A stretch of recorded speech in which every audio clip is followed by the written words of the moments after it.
Welcome to the Melanin Jelly Project Conversations, a podcast that celebrates diversity and representation in children's storytelling, entertainment, and edutainment. I am the host, Olunosen Louisa Ivaze. On this podcast, I chat with authors and creators of children's books, entertainment, and edutainment. This is also a collaboration with the Ottawa Black Book Club. So welcome, Audrey White. Welcome to our Conversations podcast. This is the Melanin Jelly Project. I set it up as a passion project just to get authors, diverse authors, to talk about their work, their writing process, because there are all these questions a lot of authors from underrepresented communities ask all the time. So because I mainly write for adults. So when I started writing for children, I realized that I thought that, when I sent off my manuscript to a publisher, they'll be very excited. Ooh, this is someone from an underrepresented population who want to publish. And then when I started getting the rejections, I started to ask questions. And I went, you know what? Why not just start a podcast? So we're wrapping up season 2, which is 50 episodes.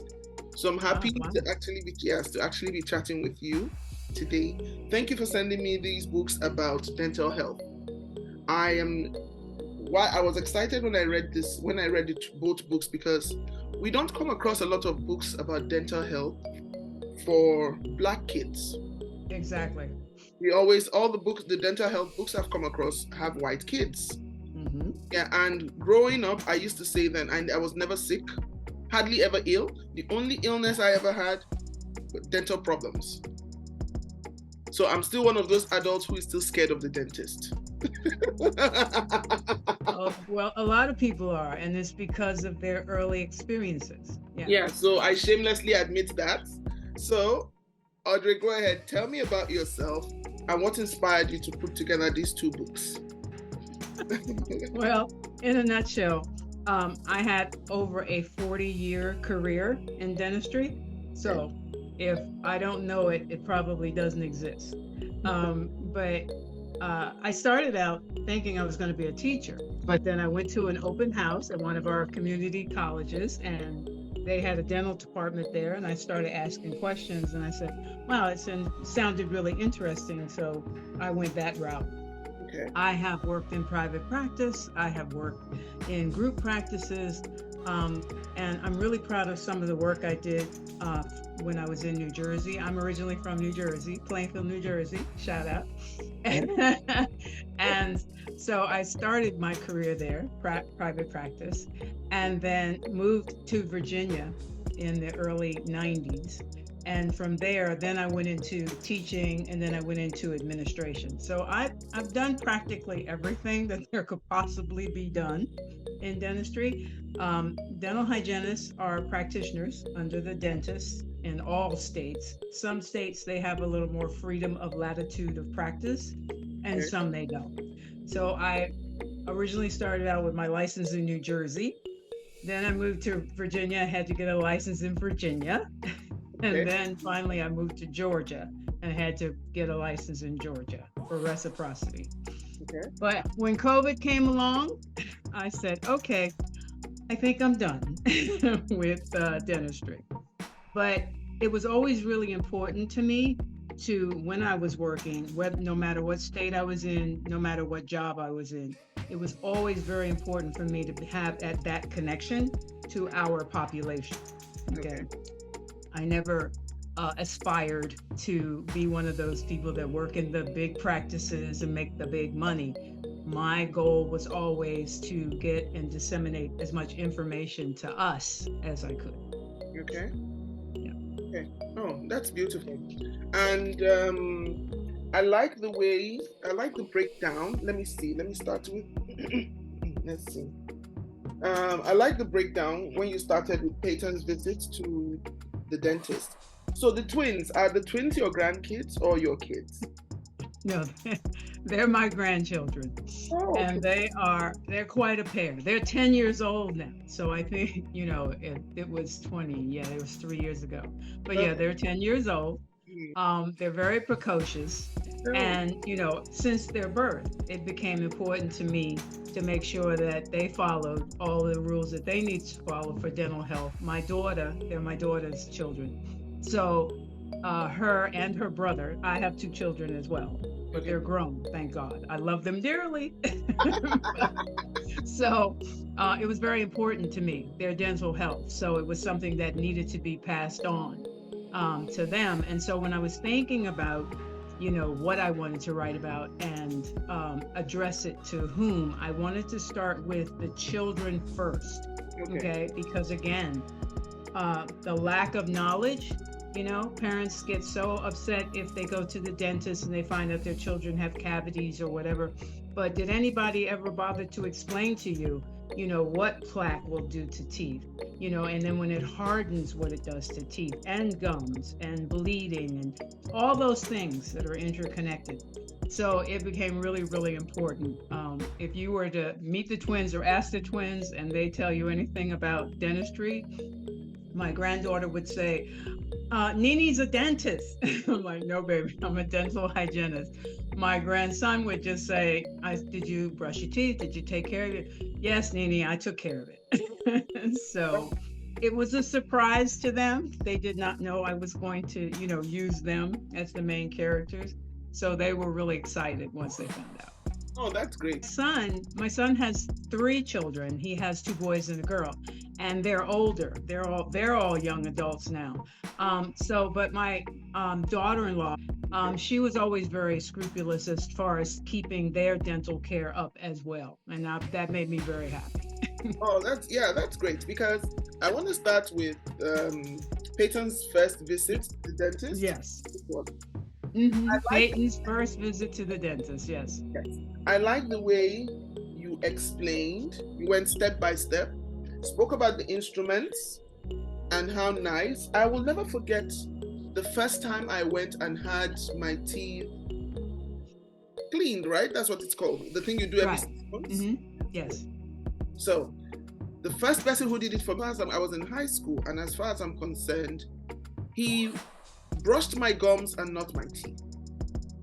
And I went home that day with sore gums, and I was traumatized for the next few years. So when I saw this, I just smiled, because I'm one of those people who is very, very particular. Oh, I need to brush my teeth. I need to floss. I need to use, all those little things. So I like the way you demystified a lot of things here. That's the word. You demystified a lot of things. Look, even as an adult, when I see these, I still get scared. Like,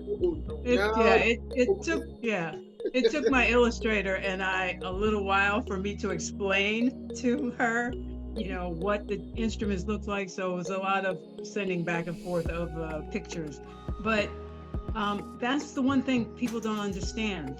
When you hear dentist, a lot of families are like, but the first visit should be introductory. It should be, visually stimulating to the children, so that they know that, you're not just going to go in and attack. And that, I think that sets up that fear in children, because, if you don't know, then you get fearful of what's going to happen. And so it's very important nowadays, if you go to a dental office and they don't take the time to welcome you and then introduce to the children as well as to the parent, what we're going to be doing, then find another dentist. And you said this straw is called Mr. Thirsty, and he will take all of the water out of your mouth like magic. Yeah, you have names. The instrument that we use to make sure the children don't have cavities, because we do have to check the little nooks and crannies in teeth, but you let them know that you're getting ready to count their teeth. This is a teeth counter. With the saliva ejector, we tell them, say, okay, well, we're going to rinse your mouth out, but this is Mr. Thirsty, and he's going to take all the water out. You demystify dentistry for children. Okay. So how important do you think it is for us to have these kind of stories in Black communities? How important do you think it is? Because we run the gambit, we run the plethora. I mean, we have people who are wondering how they're going to get, their next food, their dinner, their breakfasts. Prices are, through the roof now. But then you have people who are very educated and took the time and, to show children what to do. So we run the gambit just like any other race. So my goal was to make sure that everybody at least had a baseline of what they were going to need and what they were going to find, when they go to the dentist. And as much as I love Peyton's book, it all started with Mason's book, actually, because if you can give the parents a blueprint of what's happening, what they need to do at home, then it makes it a little more easy when they do go to the dentist. But, toothbrushes are everywhere. But do all parents know that a soft toothbrush is better than a medium or a hard toothbrush? Things of that nature. Okay. And in regards to the book Brush Your Teeth with Mason coloring book, I like that you explained that film that you feel, yes, it's bacteria, it's germs, and because a lot of people don't know how to brush their teeth. No, they do not. Yeah, because when you see ads, all ads just do is they just brush, then they shine, and then there's a sparkle. Exactly. They're selling products. And I mean, and of course, this is a democratic society, so still so far, so they're selling product. But again, if a parent was never shown, then they can't teach their children, and also that teeth aren't flat. That's the number one thing for me. Teeth are concave. They have a little curve in them. From where they attach to the gum, they curve. So if you're brushing flat, you're not hitting all the spaces where that plaque accumulates, okay? And most plaque accumulates at the gum line. It doesn't usually accumulate at the end of the tooth or the surface of the tooth where we bite. So it's very important to be able to show children how to manipulate their toothbrush to get all of that off. And then I tell parents, after they brush, just tell your child, run their tongue along their teeth, and if they still feel that, sticky, icky feeling, go back in, brush it again. Yeah, I didn't know that is what that was. As kids, we used to have, in primary school, we used to have kids like that. They would come to school with the yellow, and you can just tell, there's food in there, and you are wondering, okay, what's going on? Didn't you run a brush? And some of them will go, but I brushed my teeth. And it's great that you also mentioned tongue. A lot of people don't understand the importance of brushing your tongue. They think it's just brush your teeth, and your teeth are nice and sparkly, and then they forget the tongue. Because someone said that's where the odor actually comes from, the bad breath, halitosis, that it comes from the tongue. Well, it's a combination of things, but yes, the tongue, if you stick your tongue out, you see parts of it looks pink, parts of it look white.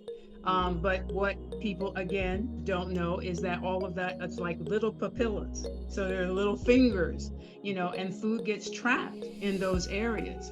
And so it is important to brush your tongue as well.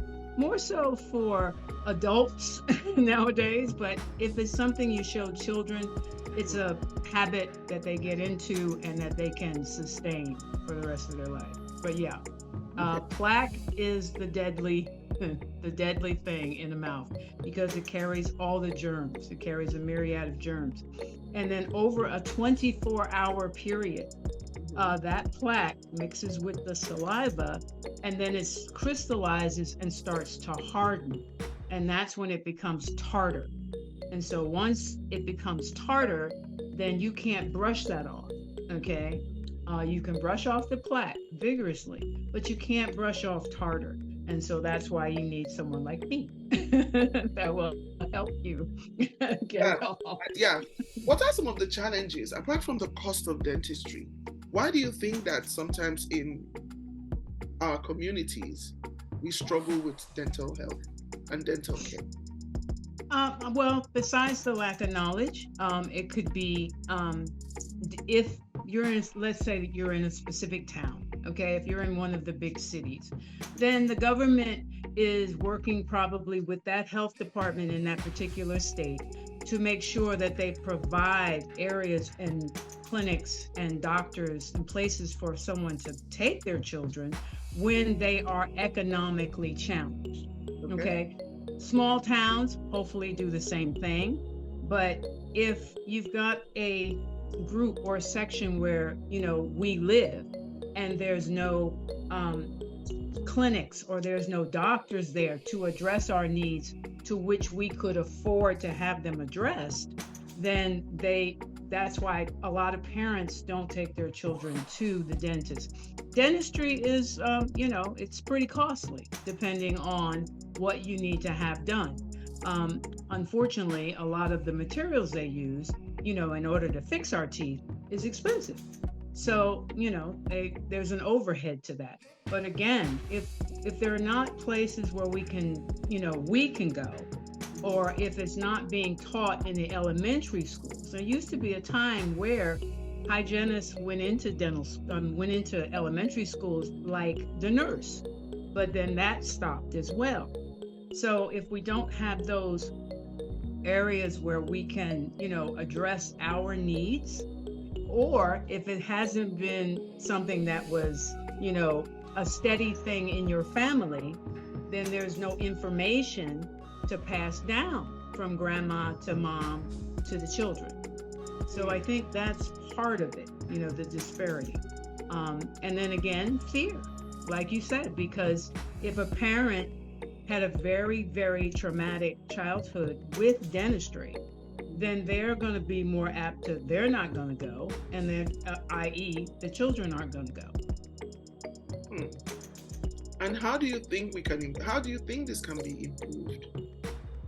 Well, in every, now we're going to talk cities and big or little. In every town, you would hope that you have enough people in the profession to want to address every facet of the people in that town, okay? Are there enough minority practitioners?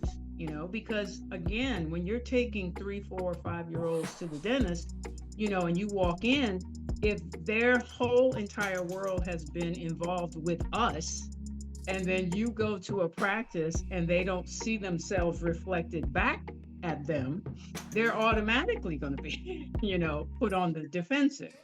So, and that's why not only for us, but that's why I also had it transposed into Spanish, because that, our populations kind of, unfortunately, get the short end of the stick sometimes, and we have to make sure that children are taken care of. Yeah, I think all over the world, dental care is expensive. I don't know why.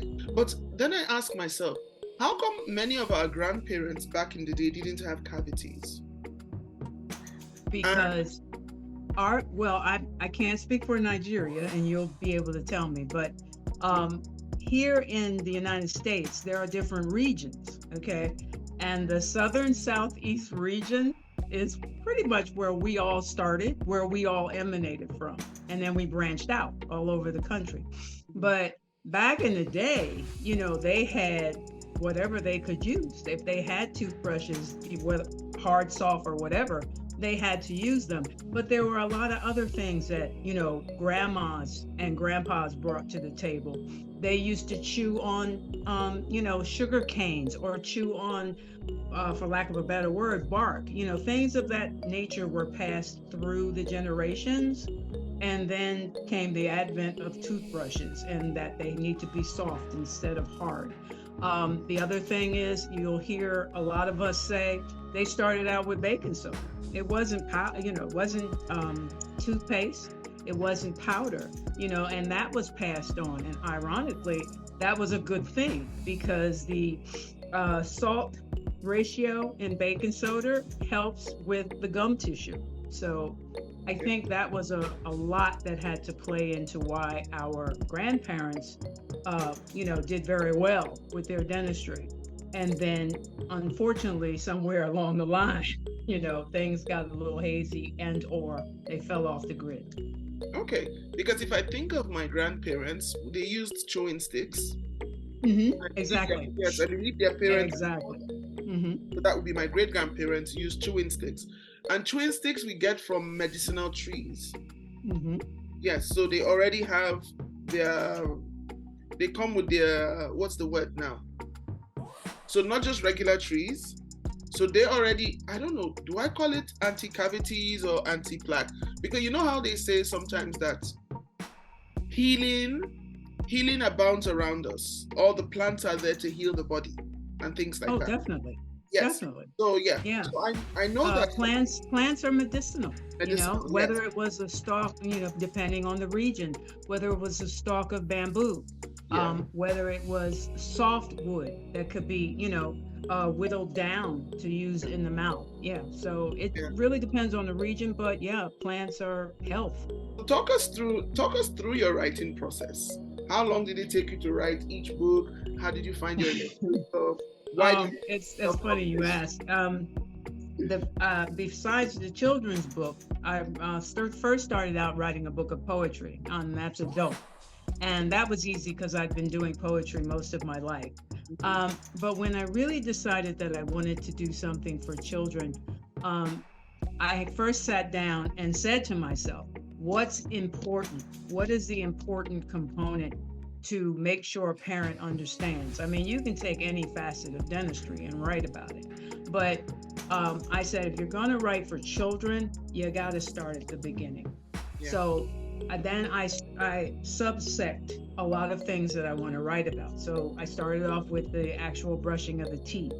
Then I started off with Peyton's book as to their first visit to the dentist. So the next series I want to write about is what is a cavity? What is plaque? You know, not just toothbrushing, but what the experience is going to be like when you are with the dentist and when he has to fill a tooth. You know, unfortunately, it's not just the cleaning. You know, they need to know that something's coming after that. I'm a brainiac and a nerd by trade. So I would, just come up here. My husband has provided me with this beautiful office, and he leaves me alone so I can, create. And so I come up here and I just, I sit and I think about my kids when they were younger. And then I think about, what do children need? What is their need? Okay. How long did each book take you to write? Well, the knowledge is never going to leave me. With Peyton's book, it probably took the longest because I wanted to start at age 3. So I knew I had to make the verbiage something that parents would be comfortable with and that children would understand. Then I decided, because first I was just going to write books, but then I decided that, well, if I make it a coloring book, then that makes it more inclusive for the children, because then they can color and, mom and dad or whomever can explain to them what they're coloring and why. But I'd say they took possibly about 3 months from conception to actually getting the story, fleshed out. And then my daughter, one of her co-workers is Hispanic, and so I asked her, if she wouldn't mind transposing the book for me, and she did it willingly. I really appreciated that. Okay, and this is the first children's book I have seen that, where you have the story and then you can actually just color the story. Yeah, most books, for most books, you would have the book itself, and then you would have a separate activity book. Exactly. Yeah. So I think this is cool. When my nephews and nieces come visiting, I'm gonna give them this to take a look at. Oh, great! Fantastic. Yeah, because I know they're fantastic. Gonna want to color. Yeah. They're gonna want to color. Well, yeah. I'm glad, and I wanted to keep it simple. You can illustrate anything, and you can make it as ornate as you want to make it. But again, when you're dealing with children, okay, I didn't want the pictures to be too finite. I didn't want them to have to, think about a lot. I want them to, color it and be happy with it, but let the parents or the elders read the story to you, and make it interactive between the two of them. And then at the very end, I think, hold on, I can tell you in a minute. At the very end of Mason's book, the last page, I put an illustration on how to brush. Yeah, I saw that. And in Peyton's book, I put the illustration of when children get their baby teeth. Yes, when children get their baby teeth, and then when those fall out, when they're going to get their adult teeth, because that's another thing that parents, not really have a problem with, yes, but they could be confused. And so I always like to make sure when parents came to visit me that they understood that, once they turned 5 or 6, they're going to start popping those baby teeth like popcorn, and adult teeth are going to take the place. Okay. And how did you find your illustrator? I'm sorry? How did you find your illustrator? I went to Fiverr. Yeah, I went to Fiverr, and so I put an ad out there and let people know what I was interested in and what I wanted to do. Okay. I got a gazillion replies, so I had to go through a lot of illustrators. But I liked the young lady that I used because she understood what I was trying to do. Nothing against illustrators, because these people have the talent that I'll never have, but everybody wanted to make it so ornate. They wanted to, and I wanted something very simple. So that's how I found it. Okay. So what do you think are some of the challenges authors from underrepresented communities encounter when trying to work together? Because like having this book now, my mind and my thinking is, okay, if Audrey has this book on dental health, it would be great if she could also collaborate with other authors from underrepresented communities, to do things, to push this knowledge and just to sensitize people on the positive aspects of dental health. That is not all about the pain and the drilling. There is more to that. So what do you think are some of the challenges we as authors face when trying to work together or to put our voices out there? Well, I can speak about Virginia. I'll take Virginia. I'm in Georgia. Again, I've only been here for a while, and so I don't know this community. In Virginia, where the bulk of my career was and is, I knew a lot of people in the industry.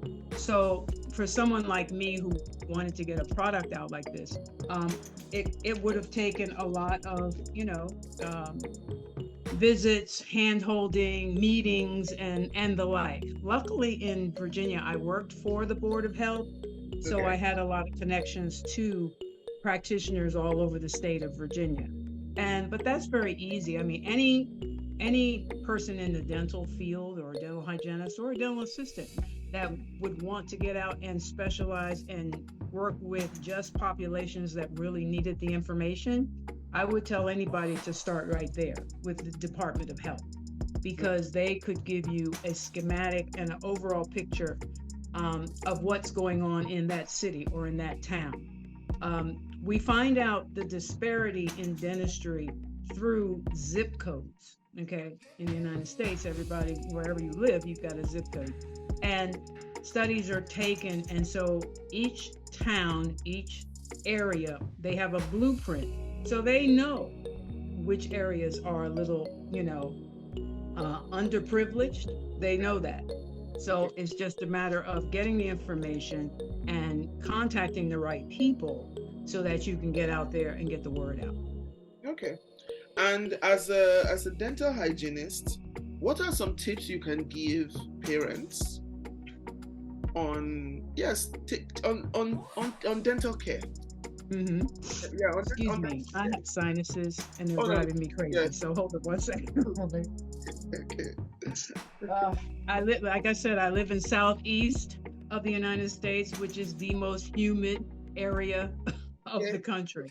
Okay. But what can parents do? First off, a parent has to admit to themselves what they know and what they don't.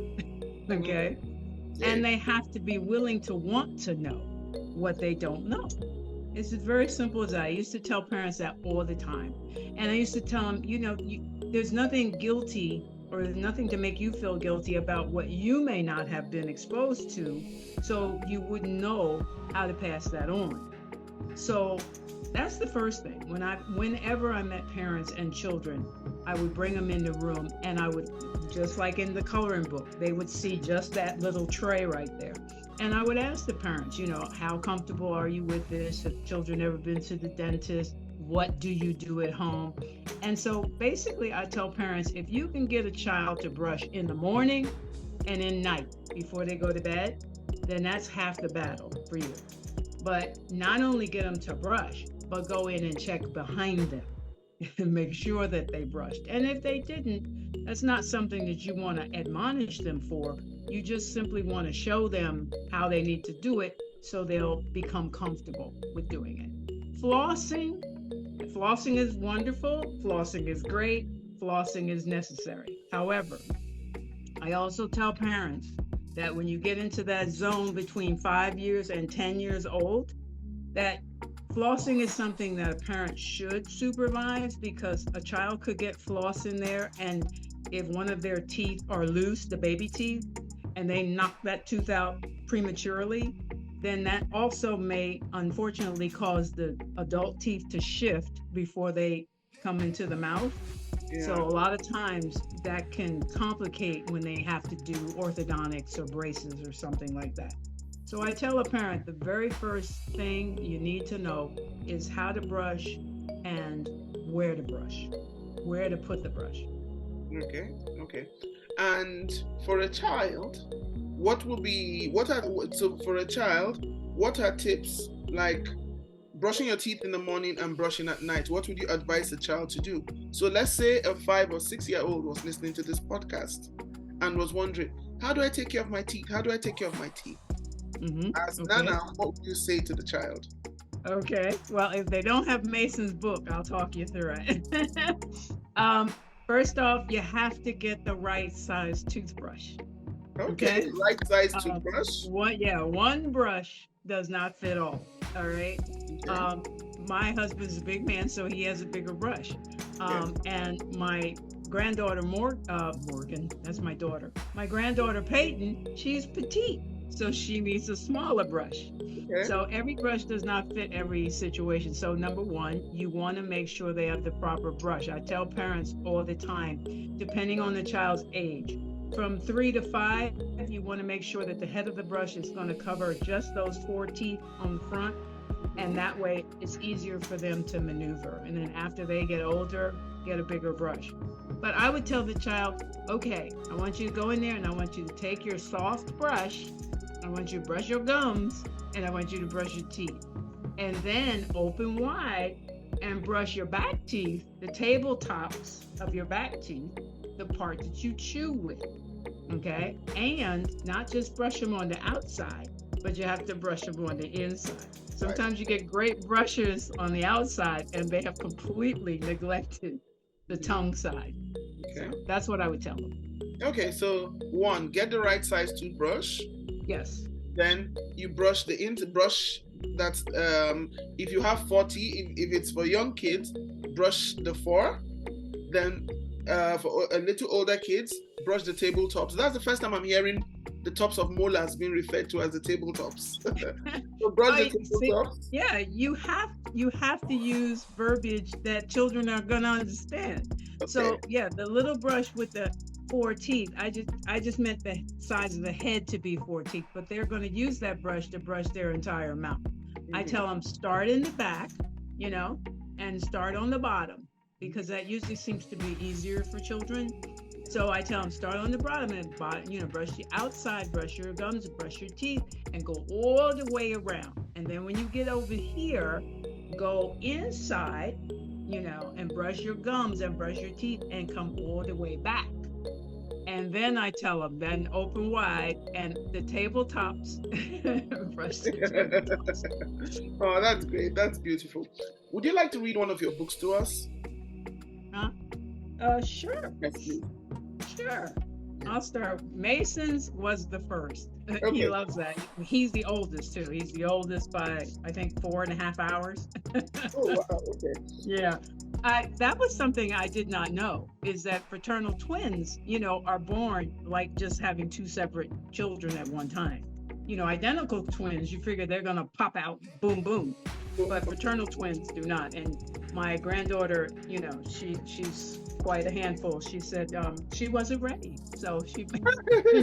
Okay, so very, very nice. Okay, so let's start with this. Okay. Okay. All right. You ready?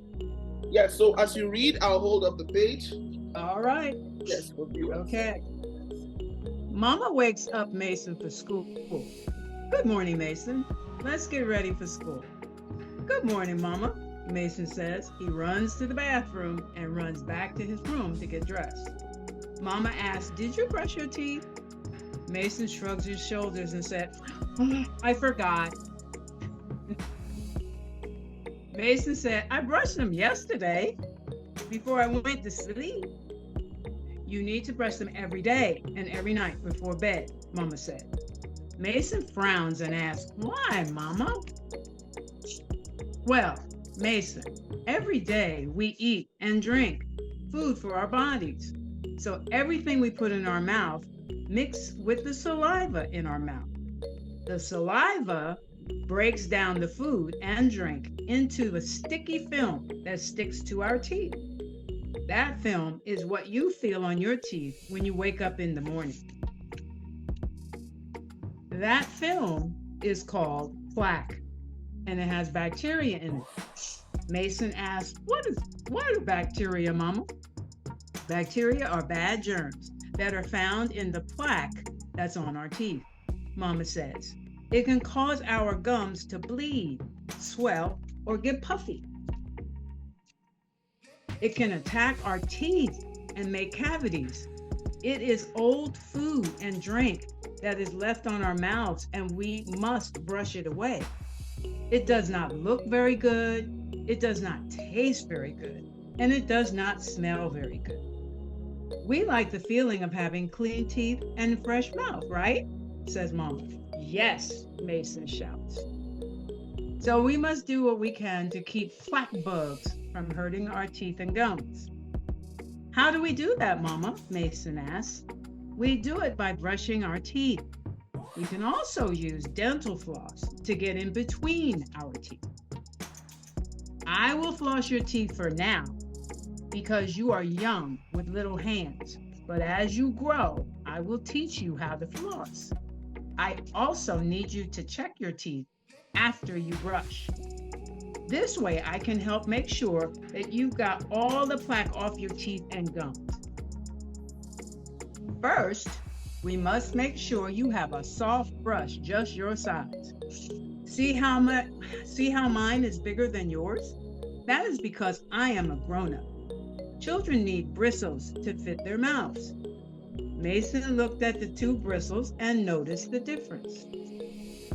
It's important to brush each tooth and the gums to remove all the plaque.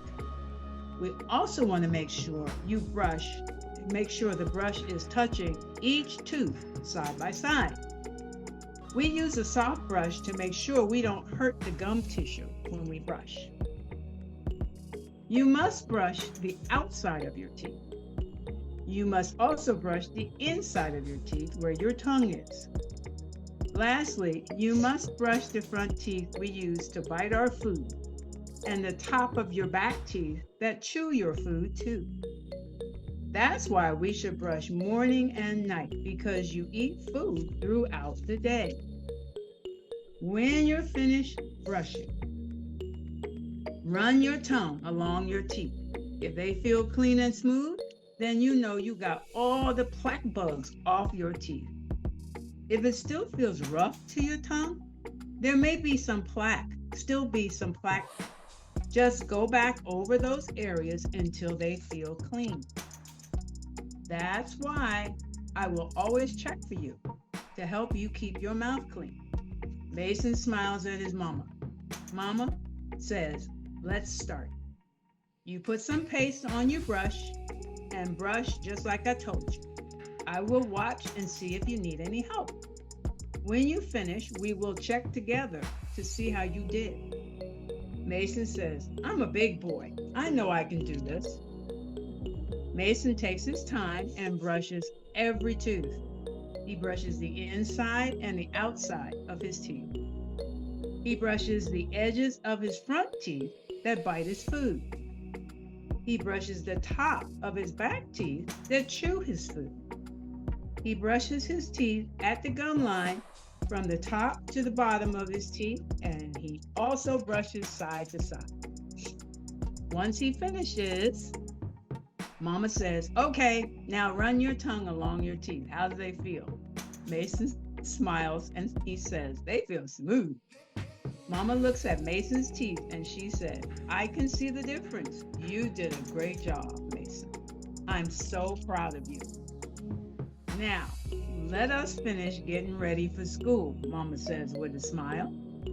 Tonight, we will brush your teeth again before you go to bed. Mason looks at her and says, okay, Mama. Thanks for teaching me why I need to brush my teeth. Aww. And then you go on the back page. There it is. How to brush. That's a lovely story. I like that it's very simple. It has that flow. It doesn't, and the story moves really quickly. Yeah, yes, which is really great. So, what would you like to see for your books? What future would you like? I wrote them as a labor of love, truthfully, to my profession and to my grandchildren, all 5 of them. But what I would love to see is communities, to embrace it, centers where children go, either after school or before school. Education is wonderful, schools are wonderful, but again, I want to get it to the places where it matters. And also make the connection with the Hispanic community so that can be passed on as well. Okay. So that would be my goal. You can throw a rock nowadays and find someone who can write. You can throw a rock and find someone who has something to say. But you also have to know your audience, and you also have to know who you want to get involved in what you're trying to say. Okay. And for people who want to buy your books, where can they find your books to buy? My books are on Amazon at present. I am thinking about publishing them with other publishers, but they can get them on the Amazon. Okay. And what new projects are you working on? Would you like to share? Right now, I'm not doing any of that. I have switched gears a little bit because I recently became a wedding officiant, so I've been doing that. Yeah, but just deciding which is the next thing with dentistry I want to tackle for children, and possibly do a second book with my adult poetry. Okay, I think in regards to your children's writing, what I find really great is that you found your niche, and you know that you want to write about dental health. So I would like to say a very, very big thank you. I've really enjoyed chatting with you this morning. Do you have any last few words for us? I thank you for constantly waiting for me. But the wait was worth it so much to me. Thank you so much for even wanting to, investigate my little books. I really appreciate it. Thank you, Mo. No, I do it as a labor of love. I do it for the love of books. Yeah, this is my enchanted bookshelf. But thank you so much. I do have a blessed Saturday. You too. Thank you so much. Okay, bye-bye.